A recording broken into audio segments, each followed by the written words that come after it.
సాయి బాబా శరణం, సాయినాథ శరణం, సాయి బాబా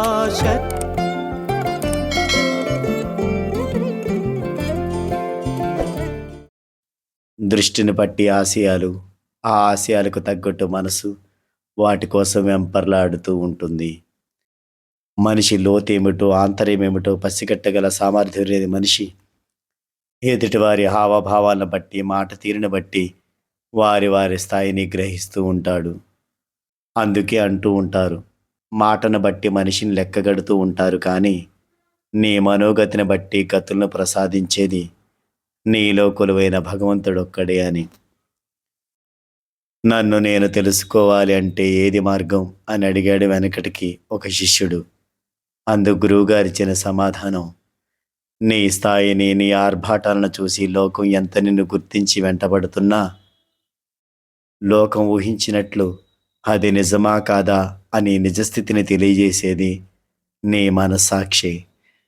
నీ మనసుకు జవాబు చెప్పుకోగల ఉన్నత స్థాయికి నీవు ఎదగగలిగితే నీ జన్మ సార్థకతను సాధించినట్లే అన్నాడు. మనిషి తన ప్రయత్నంతో తనను తాను ఉద్ధరించుకునే మార్గానికి అనేక సద్గ్రంథాలు, ఎందరో మహాత్ముల సందేశాలు శిలాక్షరాలై అందించబడ్డాయి. అలా బాబా సచిత్ర కూడా, ఆనాడు బాబా సందేశాలు కూడా బహిర్గతంగా ఆ మసీదు చేరిన వారందరికీ వినిపిస్తూ ఉండేవే. చేరిన వారికి వినిపించే మాట, వారి వినికిడి జ్ఞానం కూడా ఒక్కటే.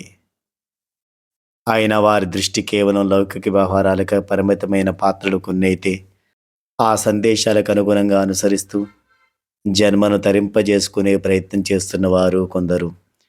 సద్గురువును ఎంత నమ్మినా, ఎంత విశ్వాసమున్నా, ఎంతటి వారు జీవనోపాధికి శరీర శ్రమ చేయక జ్ఞానుడు కడుపు నింపుకోవడం దుర్లభమే.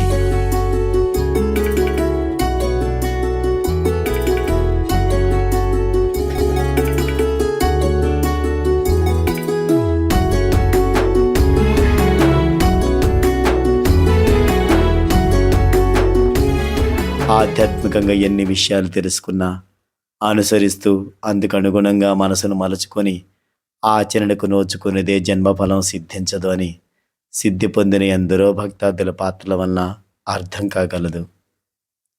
కాబట్టి మనం బాబా యొక్క వాక్యాలను విని వదిలేకుండా ఆచరించడం ద్వారా మనకు ఖచ్చితంగా ఫలితాలు అందుతాయి. సాయినాథ్ మహారాజ్కి జై. ఓం సాయి శ్రీ సాయి జయ జయ సాయి జయ జయ సాయి. ఓం సాయి శ్రీ సాయి జయ జయ సాయి.